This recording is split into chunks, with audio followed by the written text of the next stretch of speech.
Hi friends, ಇವತ್ತಿನ ಒಂದು recipe ನಾನು ತುಳುನಾಡಿನ ಫೇಮಸ್ ರೆಸಿಪಿಯಾದಂತಹ ನೀರು ಪುಂಡಿ ಯಾವ ಥರ ಮಾಡೋದನ್ನೊಂದು ತೋರಿಸ್ಕೊಡ್ತಾ ಇದ್ದೀನಿ. ತುಳುನಾಡಲ್ಲಿ ಈ ಪುಂಡಿ ಅನ್ನೋದೇ ಒಂದು ಫೇಮಸ್ ಅಂತಲೇ ಹೇಳ್ಬೋದು. ನೀರು ಪುಂಡಿ ಇರ್ಬೋದು, ಮರವೈ ಪುಂಡಿ, ಇಟ್ಟಿ ಪುಂಡಿ, ಹೀಗೆ ಕೆಲವು ವೆರೈಟಿ ಪುಂಡಿ ನಾವು ಟ್ರೈ ಮಾಡ್ತಾ ಇರ್ತೇವೆ. ತುಂಬ ಈಸಿ ಉಂಟು ರೆಸಿಪಿ, ಅಷ್ಟೇ ಟೇಸ್ಟಿಯಾಗಿ ಕೂಡ ಇರುತ್ತೆ.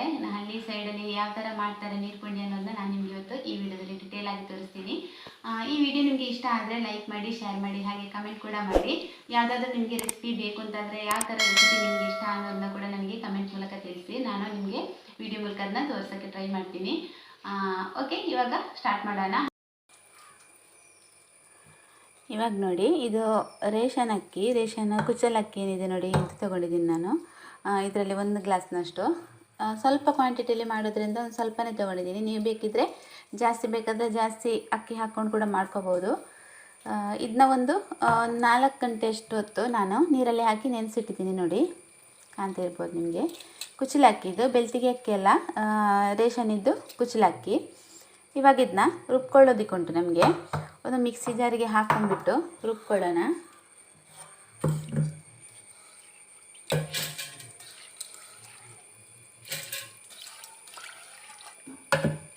ಸ್ವಲ್ಪ ನೀರು ಹಾಕ್ಕೊಳ್ಳೋಣ.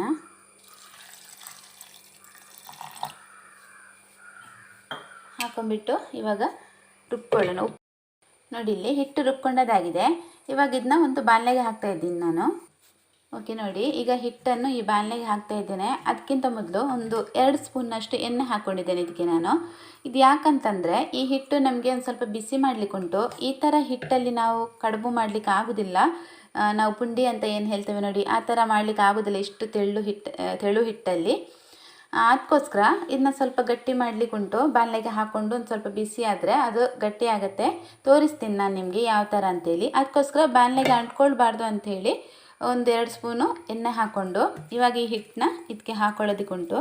ಇದಕ್ಕಿನ್ನೂ ನಾವು ನೀರು ಸೇರಿಸಬಾರ್ದು. ಎಲ್ಲ ಹಿಟ್ಟನ್ನು ನೀಟಾಗಿ ಇದಕ್ಕೆ ಹಾಕ್ಕೊಳ್ಳಿ. ಓಕೆ, ನೋಡಿ, ಹಿಟ್ಟು ಹಾಕಿದ್ದಾಗಿದೆ. ಇವಾಗ ಇದಕ್ಕೊಂದು ಸ್ವಲ್ಪ ಉಪ್ಪು ಹಾಕ್ಕೊಳ್ಳೋಣ. ರುಚಿಗೆ ತಕ್ಕಷ್ಟು ಹಾಕಿ, ಸ್ವಲ್ಪ ಸಾಕು. ಸ್ವಲ್ಪ ಹಿಟ್ಟಾದ್ರಿಂದ ಸ್ವಲ್ಪ ಹಿಟ್ಟು ಇದು ಉಪ್ಪು ಸಾಕಾಗ್ತದೆ. ಒಂದು ಅರ್ಧ ಸ್ಪೂನ್ನಷ್ಟು ಉಪ್ಪು ಹಾಕ್ಕೊಂಡ್ರೆ ಸಾಕು.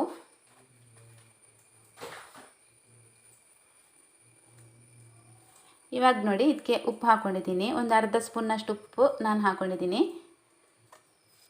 ಇವಾಗ ಇದನ್ನ ಗ್ಯಾಸಿಗೆ ನೋಡಿ, ಇಲ್ಲಿ ಗ್ಯಾಸಿಗೆ ಇಟ್ಟಿದ್ದೇನೆ. ಈಗ ಇದನ್ನ ಸರಿಯಾಗಿ ಮಿಕ್ಸ್ ಮಾಡ್ಕೊಳ್ಳಿ. ಒಂದ್ಸಲ ಉಪ್ಪೆಲ್ಲ ಮಿಕ್ಸ್ ಆಗಲಿ ಹಿಟ್ಟಿನ ಜೊತೆ. ನಂತರ ಈ ರೀತಿ ನೀವು ಮಗ್ತಾ ಇರಬೇಕಾಗ್ತದೆ. ಈ ಹಿಟ್ಟು ಗಟ್ಟಿ ಆಗಬೇಕು. ಈಗ ನೋಡಿ, ಇದು ಸಾಧಾರಣ ರೊಟ್ಟಿ ನಾವು ಎಷ್ಟು ಮಾಡ್ತೇವೆ ಅಷ್ಟೇ ದಪ್ಪ ಉಂಟು.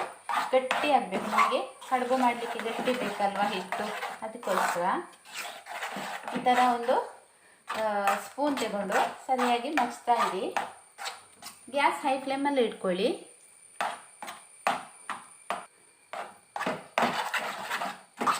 ಕೈ ಈ ಥರ ಆಡಿಸ್ತಾನೆ ಇರಿ, ಇಲ್ಲಾಂದರೆ ಅಲ್ಲಲ್ಲಿ ಹಾಕ್ಕೊಳ್ತದೆ ಬಾಣಲೆಗೆ ಹಿಟ್ಟು. ಅದಕ್ಕೋಸ್ಕರ ಕೈ ಆಡಿಸ್ತಾನೆ ಇರಬೇಕಾಗ್ತದೆ. ನೀವು ಗಟ್ಟಿಯಾಗೋ ತನಕ ಕೂಡ ಕೈ ನಿಲ್ಲಿಸೋ ಹಾಗಿಲ್ಲ. ಎಣ್ಣೆ ಹಾಕಿರೋದ್ರಿಂದ ಬಾಣಲೆಗೆ ಇದು ಅಂಟ್ಕೊಳ್ಳಲ್ಲ. ನೋಡಿ, ಈ ಥರ ಬರುತ್ತೆ. ನೋಡಿ, ಎಣ್ಣೆ ಹಾಕಿಲ್ಲ ಅಂದರೆ ಒಂದು ಸ್ವಲ್ಪ ಕಷ್ಟ. ಓಕೆ, ಇವಾಗ ಇದು ಸಾಕು. ನಿಮಗೆ ಕರೆಕ್ಟಾಗಿ ಉಂಡೆ ಕಟ್ಟಲಿಕ್ಕೆ ಬರ್ತದೆ ಇದು ಇಷ್ಟ ಆದರೆ. ಇವಾಗ ಗ್ಯಾಸ್ ಆಫ್ ಮಾಡ್ಕೊಳ್ಳೋಣ. ಇವಾಗ ಇಲ್ಲಿ ನೋಡಿ, ನಾನೊಂದು ಪಾತ್ರೆ ಇಟ್ಕೊಂಡಿದ್ದೀನಿ. ಇದು ಇಡ್ಲಿ ಮಾಡೋ ಪಾತ್ರೆ, ಆದರೆ ಈ ಥರ ಅದರಲ್ಲಿ ಎಕ್ಸ್ಟ್ರಾ ಪ್ಲೇಟ್ ಬರುತ್ತೆ. ಇದರಲ್ಲಿ ನಾವು ಕಡುಬು ಎಲ್ಲ ಮಾಡ್ಕೊಳ್ಬೋದು. ಇವಾಗ ಈ ಪಾತ್ರೆಗೆ ನಾನು ನಾವು ಹಿಟ್ಟು ಏನು ರೆಡಿ ಮಾಡ್ಕೊಂಡಿದ್ದೀವಿ ನೋಡಿ, ತಣ್ಣಗಾಗಿದೆ. ಹಿಟ್ಟು ತಣ್ಣಗಾದ ನಂತರ ನೀವು ಮಾಡ್ಕೊಳ್ಳಿ, ಅಂದರೆ ಕೈ ಸುಟ್ಕೊಳ್ಳುತ್ತೆ. ಅದಕ್ಕೋಸ್ಕರ ನಂತರ ಈ ಹಿಟ್ಟಿಂದ ನೋಡಿ ಇಷ್ಟಿಷ್ಟೇ ಸಣ್ಣ ಉಂಡೆ ನೀವು ಮಾಡಿಕೊಂಡ್ರೆ ಆಯಿತು. ಹಿಟ್ಟು ಫುಲ್ಲು ತಣ್ಣಗಾಗಿದೆ. ತಣ್ಣಗಾದ ನಂತರನೇ ನಾನು ಉಂಡೆ ಮಾಡ್ತಾಯಿದ್ದೀನಿ. ಈ ಥರ ನೀವು ಸಣ್ಣ ಸಣ್ಣ ಉಂಡೆ ಮಾಡ್ಕೊಳ್ಳಿ. ದೊಡ್ಡದಾಗಿ ಮಾಡೋದಕ್ಕೆ ಹೋಗ್ಬಿಡಿ. ಸಣ್ಣ ಸಣ್ಣ ಉಂಡೆ. ನೀರು ಪುಂಡಿಗೆ ನಾವು ತುಂಬ ಸಣ್ಣ ಈ ಥರ ಉಂಡೆನೇ ಮಾಡ್ಕೊಳ್ಳೋದು. ಈ ಥರ ಮಾಡಿಕೊಂಡು ಹಾಕ್ಕೊಳ್ಳೋಣ. ಇದೇನು ಬೇಯೋಕ್ಕೆ ಜಾಸ್ತಿ ಟೈಮ್ ತೊಗೊಳ್ಳಲ್ಲ. ಸಾಧಾರಣವಾಗಿ ಒಂದು 10 ನಿಮಿಷ, 1/4 ಗಂಟೆಯಲ್ಲೇ ಈ ಕಡುಬು ಸಣ್ಣದಾಗಿ ಮಾಡಿದೀವಲ್ವ, ಆ ಕಾರಣದಿಂದ ಬೇಗನೆ ಬೇಯುತ್ತೆ ಇದು.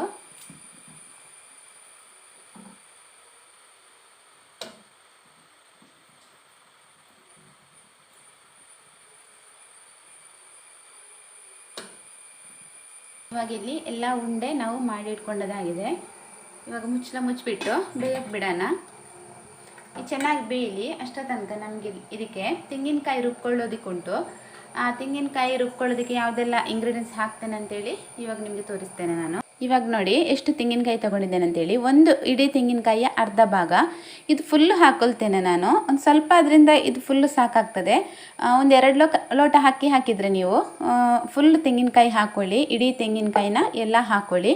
ಇವಾಗ ಇದನ್ನ ತುರ್ಕೊಂಡು ಬರ್ತೇನೆ ನಾನು. ನೋಡಿ ತೆಂಗಿನಕಾಯಿ ತುರ್ಕೊಂಡದಾಗಿದೆ. ಈಗ ಇದಕ್ಕೆ ಒಂದು ಅರ್ಧ ಸ್ಪೂನಷ್ಟು ಜೀರಿಗೆ. ಇದು ಮೇಯ್ನ್ ಇಂಗ್ರೀಡಿಯೆಂಟ್ಸ್. ನೀರು ಪುಂಡಿ ನಾವು ಮಾಡುವಾಗ ಈ ಜೀರಿಗೆ ಹಾಕಿದರೆ ಒಂದು ಸಲ ಇದರ ಪರಿಮಳನೇ ಒಂದು ಸ್ವಲ್ಪ ಬೇರೆ ಥರ ಬರುತ್ತೆ. ತುಂಬ ಚೆನ್ನಾಗಿ ಇರುತ್ತೆ ಫ್ಲೇವರ್ ಇದರದ್ದು ನೀರು ಪುಂಡಿದ್ದು. ಆಮೇಲೆ ಒಂದು ಸ್ವಲ್ಪ ಏಲಕ್ಕಿ ಸ್ವಲ್ಪ ಸಾಕು. ಜೀರಿಗೆ ಹಾಕೋದ್ರಿಂದ ಸ್ವಲ್ಪ ಏಲಕ್ಕಿ ಹಾಕಿದರೆ ಸಾಕು, ಜಾಸ್ತಿ ಬೇಡ. ಓಕೆ, ಇವಾಗ ಈ 3 ಇಂಗ್ರೀಡಿಯೆಂಟ್ಸ್ ಮಿಕ್ಸಿ ಜಾರಿಗೆ ಹಾಕ್ಕೊಂಡು ರುಬ್ಕೊಳ್ಳೋಣ. ತುಂಬ ನೈಸಾಗಿ ರುಬ್ಕೊಳ್ಬೇಕು. ಹಾಲು ತೆಗೆದ್ರೂ ಆಗ್ತದೆ, ಆದರೆ ನಾವು ತುಂಬ ನೈಸಾಗಿ ರುಬ್ಕೊಂಡಷ್ಟು ಟೇಸ್ಟ್ ಬರಲ್ಲ ಹಾಲು ತೆಗೆದು ಹಾಕಿದರೆ. ಇವಾಗ ರುಬ್ಕೊಳ್ಳೋಣ. ನೋಡಿ ತೆಂಗಿನಕಾಯಿ, ಜೀರಿಗೆ ಮತ್ತು ಏಲಕ್ಕಿ ಹಾಕ್ಕೊಂಡಿದ್ದೀನಿ ಮಿಕ್ಸಿಗೆ. ಈಗ ಒಂದು ಸ್ವಲ್ಪ ನೀರು ಇದಕ್ಕೆ ಹಾಕುವ. ಎಷ್ಟು ನೀರು ಬೇಕೋ ಅಷ್ಟು ಅಂದಾಜಿನ ಮೇಲೆ ಹಾಕ್ಕೊಂಡು ರುಬ್ಕೊಳ್ಳಿ. ನೋಡಿ ತೆಂಗಿನಕಾಯಿ ರುಬ್ಕೊಂಡದಾಗಿದೆ. ಎಷ್ಟು ಸಂದಾಗಿ ರುಬ್ತೀರ ನೀವು, ಎಷ್ಟು ನೈಸಾಗಿ ರುಬ್ತೀರ ಅಷ್ಟು ಟೇಸ್ಟ್ ಬರುತ್ತೆ ಈ ನೀರು ಪುಂಡಿ. ಇವಾಗ ಇಷ್ಟು ಸಾಕಿದ್ದು. ಒಂದು ಸ್ವಲ್ಪ ಎಳೆ ತೆಂಗಿನಕಾಯಿ ಸಿಕ್ಕಿದ್ರಂತೂ ತುಂಬಾ ಒಳ್ಳೆಯದು. ಬನ್ನಂಗಾಯಿ ಅಂತ ಹೇಳ್ತೇವೆ ನಾವು ತುಳುವಳ್ಳಿ. ಅದಕ್ಕೆ ಆ ಥರ ಸಿಕ್ಕಿದ್ರೆ ತುಂಬಾ ಟೇಸ್ಟ್ ಬರುತ್ತೆ ಈ ಒಣ ತೆಂಗಿನಕಾಯಿ ಹಾಕೋದಕ್ಕಿಂತಲೂ. ಇವಾಗ ನೋಡಿ ಈ ಕಡುಬು ಏನಿದೆ ಚೆನ್ನಾಗಿ ಬೆಂದಿದೆ. ನೋಡಿ ಗ್ಯಾಸ್ನ ಆಫ್ ಮಾಡ್ಕೊಳ್ಳೋಣ. ಒಂದು ಸ್ವಲ್ಪ ತಣ್ಣಗಾಗಲಿ. ಇದು ಪಾತ್ರೆ ಇಟ್ಕೊಂಡಿದ್ದೇನೆ ಗ್ಯಾಸಿಗೆ. ಈಗ ಇದಕ್ಕೆ ರುಬ್ಕೊಂಡಂತಹ ಈ ತೆಂಗಿನಕಾಯಿ ಏನಿದೆ ಅದನ್ನೆಲ್ಲ ಹಾಕ್ಕೊಳ್ಳೋಣ.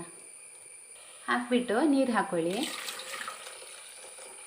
ಕನ್ಸಿಸ್ಟೆನ್ಸಿ ತೋರಿಸ್ತೇನೆ ನಾನು ನಿಮಗೆ ಎಷ್ಟು ಅಂತೇಳಿ. ಒಂದು 1.5 ಗ್ಲಾಸ್ನಷ್ಟು ಹಾಕಿದ್ದೇನೆ ನೀರಿಲ್ಲಿ ನಾನು. ಈಗ ಒಂದು ಸಲ ಸರಿಯಾಗಿ ಮಿಕ್ಸ್ ಮಾಡ್ಕೊಳ್ಳೋಣ. ನೋಡಿ ಇಷ್ಟು ಕನ್ಸಿಸ್ಟೆನ್ಸಿ ಇದ್ದರೆ ಸಾಕು. ಇದಕ್ಕಿಂತ ತೆಳ್ಳಗೂ ಬೇಡ, ದಪ್ಪನೂ ಬೇಡ. ಇಷ್ಟಿದ್ದರೆ ಕರೆಕ್ಟ್ ಆಗ್ತದೆ. ಕಾಣ್ತಾ ಇರ್ಬೋದು ನೋಡಿ, ಸಾಕಿಷ್ಟು. ಈಗ ಇದಕ್ಕೆ ಬೆಲ್ಲ ಹಾಕ್ಲಿಕ್ಕುಂಟು. ಒಂದು ಸ್ವಲ್ಪ ಕುದಿಲಿ ಇದು. ಸ್ವಲ್ಪ ಒಂದು ಕುದಿ ಬಂದ ನಂತರ ಬೆಲ್ಲ ಹಾಕ್ಕೊಳ್ಳೋಣ. ನೋಡಿ ಇವಾಗ ಕುದಿ ಬರ್ತಾ ಉಂಟು. ಒಂದು ಕುದಿ ಬಂದಿದೆ. ಇವಾಗ ಒಂದು ಸಲ ಸರಿಯಾಗಿ ಮಿಕ್ಸ್ ಮಾಡಿಕೊಂಡು ಈಗ ಬೆಲ್ಲ ಹಾಕ್ಕೊಳ್ಳೋಣ. ಬೆಲ್ಲ ನಿಮ್ಮ ರುಚಿ ಮೇಲೆ ಹಾಕ್ಕೊಳ್ಳಿ. ಎಷ್ಟು ಜಾಸ್ತಿ ಸ್ವೀಟ್ ಬೇಕಂದರೆ ಒಂದು ಸ್ವಲ್ಪ ಜಾಸ್ತಿ ಹಾಕ್ಕೊಳ್ಳಿ. ಕಡಿಮೆ ಸಾಕು ಅಂತ ಹೇಳಿದರೆ ಒಂದು ಸ್ವಲ್ಪ ಕಡಿಮೆ ಹಾಕ್ಕೊಳ್ಳಿ. ಒಂದು ಅರ್ಧ ಕಪ್ ತೊಗೊಂಡಿದ್ದೆ, ಅರ್ಧ ಕಪ್ಪಲ್ಲಿ ಅಷ್ಟು ಹಾಕಿದ್ದೀನಿ. ಈಗ ಸರಿಯಾಗಿ ಮಿಕ್ಸ್ ಮಾಡ್ಕೊಳ್ಳಿ.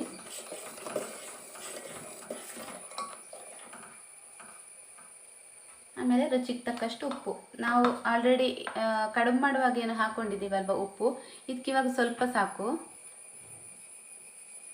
ಸಾಕಿಷ್ಟು ಹಾಕ್ಕೊಂಡು ಸರಿಯಾಗಿ ಮಿಕ್ಸ್ ಮಾಡಲಿ. ಇನ್ನೊಂದು ಸರಿ ಇದು ಕುದಿ ಬರಲಿ. ನಂತರ ಇದಕ್ಕೆ ಕಡುಬು ಹಾಕ್ಕೊಳ್ಳೋಣ.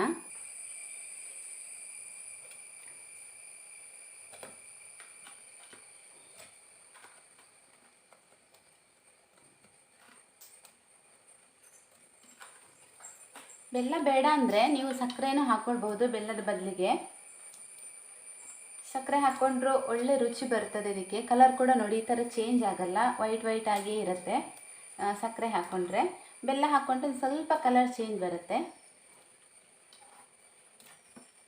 ಆದರೆ ಆರೋಗ್ಯ ದೃಷ್ಟಿಯಿಂದ ನೋಡೋದಾದರೆ ನಾವು ಬೆಲ್ಲನೇ ಒಳ್ಳೆಯದು. ಆರೋಗ್ಯಕ್ಕೂ ತುಂಬಾ ಒಳ್ಳೆಯದು ಬೆಲ್ಲ ಸಕ್ಕರೆಗಿಂತ. ಒಂದ್ಸಲ ಸರಿಯಾಗಿ ಮಿಕ್ಸ್ ಮಾಡಿ. ಮಿಕ್ಸ್ ಮಾಡಿಬಿಟ್ಟು ಒಂದು ಮುಚ್ಚಿಬಿಟ್ಟು ಒಂದು 3 ರಿಂದ 4 ನಿಮಿಷ ಅಷ್ಟು ಹೊತ್ತು ಇದನ್ನ ಕುದಿಯಕ್ಕೆ ಬಿಡಿ. ಈ ಕಡುಬು ಏನಿದೆ, ಈ ಕಡುಬಿಗೆಲ್ಲ ಈ ತೆಂಗಿನಕಾಯಿ ಮತ್ತು ಬೆಲ್ಲದ ಮಿಶ್ರಣ ಚೆನ್ನಾಗಿ ಅದಕ್ಕೆ ಹೀರ್ಕೊಳ್ಬೇಕು. ಅಷ್ಟರ ತನಕ ನಾವು ಒಂದು ಸ್ವಲ್ಪ ಹೊತ್ತು ಇದನ್ನ ಕುದಿಯಕ್ಕೆ ಬಿಡೋಣ. ಓಕೆ ನೋಡಿ ಇವಾಗ ಸಾಕಿದ್ದು ಕುದಿತಾ ಉಂಟು ಚೆನ್ನಾಗಿ.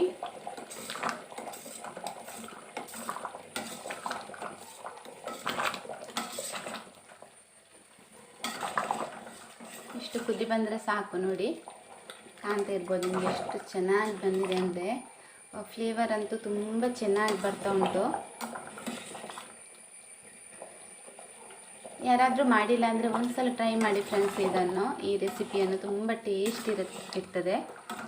ಒಂದು ಸಲನಾದರೂ ಟ್ರೈ ಮಾಡಿಬಿಟ್ಟು ನೀವು ಟೇಸ್ಟ್ ನೋಡಿ. ಮಕ್ಕಳಿಗೂ ತುಂಬ ಇಷ್ಟ ಆಗ್ತದೆ ಈ ರೆಸಿಪಿ. ಸ್ವೀಟ್ ಇರುತ್ತಲ್ವಾ, ಮತ್ತು ಸಣ್ಣ ಸಣ್ಣ ಕಡುಬು ನೋಡಿ, ಅದು ಒಂಥರ ಅಟ್ರಾಕ್ಟಿವ್ ಆಗಿ ಕೂಡ ಇರುತ್ತೆ. ಅದಕ್ಕೋಸ್ಕರ ಮಕ್ಕಳಿಗೂ ತುಂಬಾ ಇಷ್ಟ. ಇದೆ ನೀರು ಪುಂಡಿ ಏನಿದೆ ಇದು. ಓಕೆ, ಇವಾಗ ಗ್ಯಾಸ್ ಆಫ್ ಮಾಡ್ಕೊಳ್ಳೋಣ. ಓಕೆ ಫ್ರೆಂಡ್ಸ್, ನನ್ನ ಇವತ್ತಿನ ಈ ವಿಡಿಯೋ ನಿಮಗೆ ಇಷ್ಟ ಆಗಿರ್ಬೋದು ಅಂತ ಭಾವಿಸ್ತೇನೆ ನಾನು. ಇಷ್ಟ ಆದರೆ ಲೈಕ್ ಕೊಡೋದನ್ನ ಮಾತ್ರ ಮರಿಬೇಡಿ.